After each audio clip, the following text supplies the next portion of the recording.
देशातल्या अत्यंत दुर्बल घटकांना मुख्य प्रवाहात आणण्यासाठी आणि त्यांना नोकरी व्यवसायासाठी आवश्यक ते प्रशिक्षण देऊन कुशल बनवण्यासाठी केंद्र सरकारतर्फे विशेष प्रयत्न करण्यात येत आहेत, असं केंद्रीय आरोग्य आणि आदिवासी विकास राज्यमंत्री डॉ. भारती पवार यांनी म्हटलं आहे.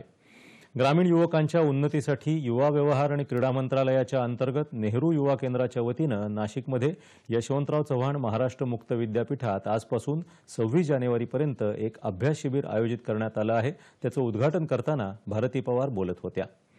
देशभरातल्या आदिवासी युवांमध्ये नवविचार रुजावेत, तसंच त्यांना विविध भाषा आणि संस्कृतींची ओळख व्हावी यासाठी हे अभ्यास शिबिर आयोजित करण्यात आल्याचं त्या म्हणाल्या. यामुळे नक्षलग्रस्त भागातल्या आदिवासींचाही विकास होणार असल्याचं त्या म्हणाल्या. यावेळी भारती पवार यांनी विविध प्रांतातल्या युवांबरोबर त्यांच्या प्रादेशिक भाषेत संवाद साधला. झारखंड, तेलंगणा, ओडिशा, आंध्र प्रदेश अशा अनेक राज्यांमधले जवळपास 200 युवक आणि युवती या शिबिरात सहभागी झाले आहेत. त्यानंतर पवार यांनी देशभरात सुरू असलेल्या मंदिर स्वच्छता मोहिमेअंतर्गत नाशिकमधल्या बालाजी मंदिर इथं स्वच्छता केली.